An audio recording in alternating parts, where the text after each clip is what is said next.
My mother demanded I buy her a luxury home, snapping, "I gave you life, so the least you can do is give me a mansion." When I refused, she stole my credit card and put a down payment on a multi-million-dollar house, laughing. "What are you going to do, report your own mother?"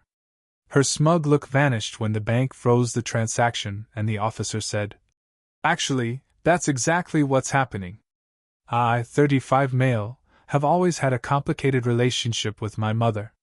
Growing up in a small town in Ohio, she was a single parent who constantly reminded me of the sacrifices she made. After college, I moved to San Francisco and built a successful career in tech.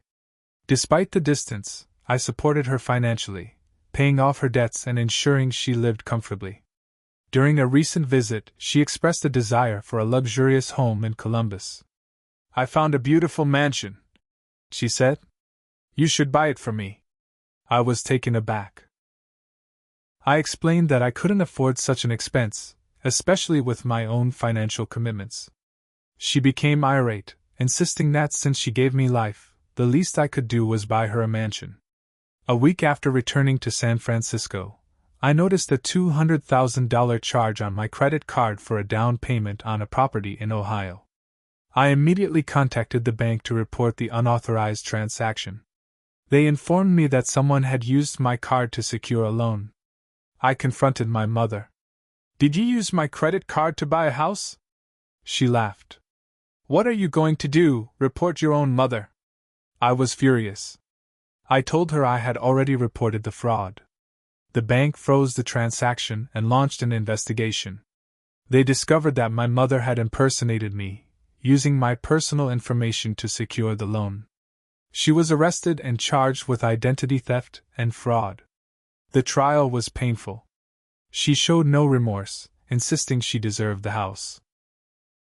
The judge sentenced her to 5 years in prison. I was left to deal with the financial and emotional aftermath, repairing my credit and coming to terms with the betrayal. After my mom was arrested, I expected things to settle down. But it didn't. It got worse. The news spread fast in my hometown. People whispered. Some defended her.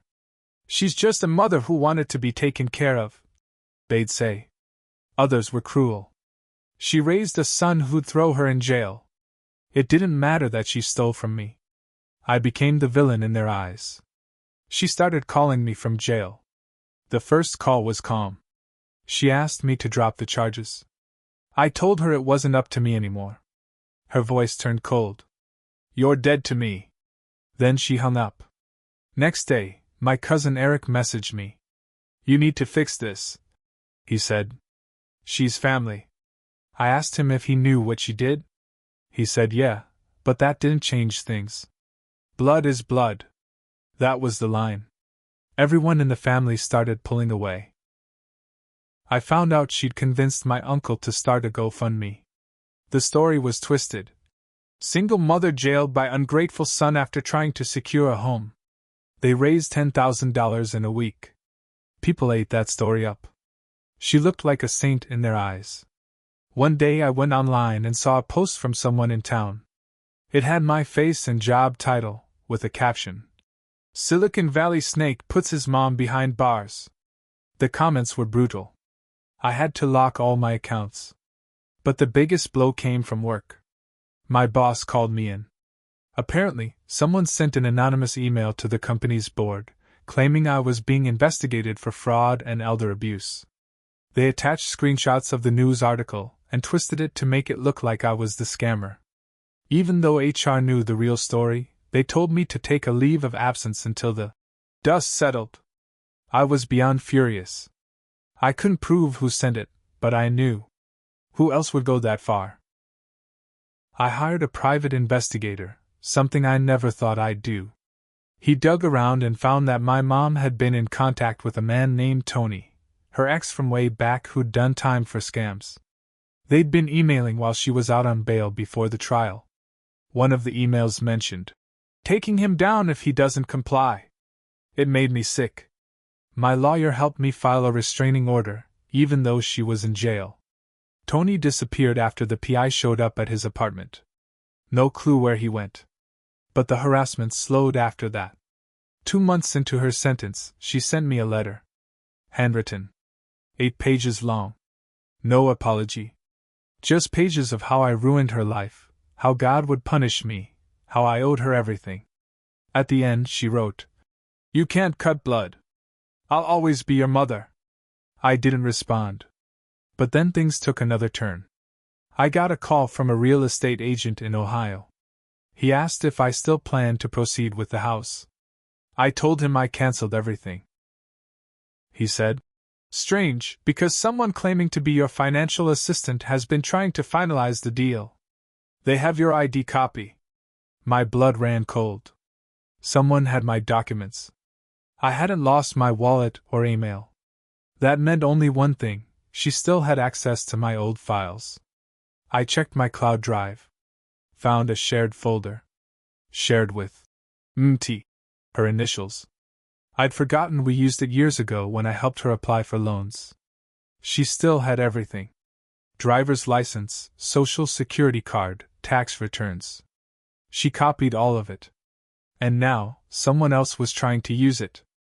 I told the agent not to engage further and called the police. They connected it to a larger fraud ring. My documents had been sold, possibly by Tony. The scam went beyond my mom. She'd passed my info to someone else. Maybe as payment. Maybe as revenge. Now I wasn't just cleaning up after her mistake. I was being hunted by ghosts she brought into my life. A week after the attempted real estate scam, I started getting strange mail. Not email, physical mail. Letters, credit card offers, shady loan approvals. Things I never applied for. One envelope had no return address. Inside was a photo of my apartment building, taken from across the street. On the back, someone wrote in sharp, slanted writing, "Nice place. Shame if something happened to it." I froze. I installed a camera in my hallway and another pointed out my window. I also notified building security. I didn't sleep that night. My mind kept jumping. Tony? One of his people? Someone from the fraud ring? I called the detective who was handling the ID theft case. They said they'd look into it but didn't promise anything. Apparently, these things take time, especially when the origin is out of state. That same week, my credit score dropped 100 points. I pulled my credit report and found 5 new accounts opened under my name, all in different states. One of them had already missed a payment. I felt like I was drowning. This wasn't just a one-time screw-up. It was a full-on identity hijacking. Meanwhile, my mom was still in jail. Or so I thought. I got a call from the prison's legal department. The woman on the phone said, "We need to verify something. Your mother's attorney filed for early release on medical grounds, but something doesn't add up with the paperwork." I asked what she meant. Apparently, the medical documents submitted were flagged as fake, cleverly forged, but still fake. They thought I might have helped since some of the documents listed my name as the submitting party.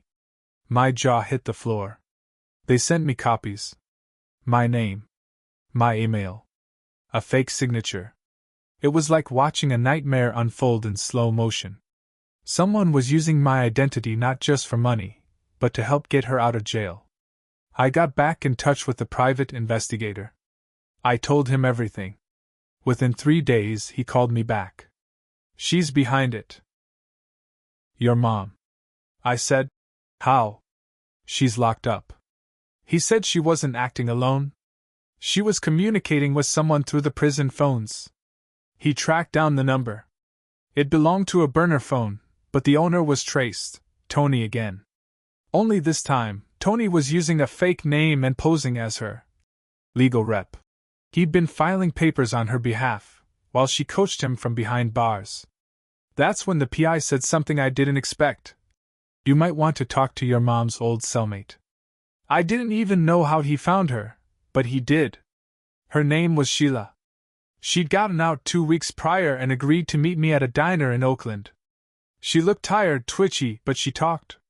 "She's dangerous, your mom," Sheila said, stirring sugar into her coffee. "Most people in their bluff. She don't.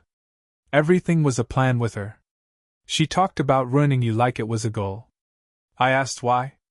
She shrugged. She feels owed. She said you stole her future. That you used her struggles to make yourself rich. That line hit me harder than anything else had. But Sheila wasn't done. She said if you won't give her the life she deserves, she'll take it back piece by piece. Money, name, respect, anything she can reach. I left the diner in a daze. My mother hadn't just stolen my credit card. She was actively plotting to destroy everything I'd built. From behind prison walls. Using criminals and fraudsters like chess pieces. And now, I had no idea what her next move would be. It all came to a head 1 month later. I was at my apartment, just after midnight, half asleep on the couch. My phone lit up, unknown number. I let it ring. Then it buzzed again. Same number. On the third try, I picked up. A man's voice, low and gravelly. You think this is over? You think you're safe? Click. I sat up, heart racing. I checked my hallway cam. Nothing. Looked out the window. Empty street. Still, I packed a bag and drove straight to a hotel. I didn't even bother turning off the lights. I just left. The next morning, I went to the police again. They said they'd escalate it, but unless something physical happened, there wasn't much they could do. I'd heard that line too many times. That same day, I got an email from my HR rep. My leave was being extended, indefinitely. They weren't firing me, but they made it clear I was too much of a distraction. The damage to my reputation had stuck. Someone had spread the abusive son story far and wide. I was being slowly erased from my own life. So I snapped. I stopped waiting. I stopped hoping the system would clean up the mess my mother created. I went on the offensive. First, I hired a second PI, this one with ties to cyberforensics. I gave him everything I had, emails, burner numbers, fake credit accounts, even Sheila's info. In 2 weeks, he'd pieced together a full network of people tied to my mom and Tony. Fake IDs, stolen profiles, multiple fraud cases linked across 4 states. He called it small-time organized crime hiding behind a mother's face. I packaged all of it, every document, every phone call log, every message, and handed it to a federal investigator I met through a friend. A week later, Homeland Security got involved.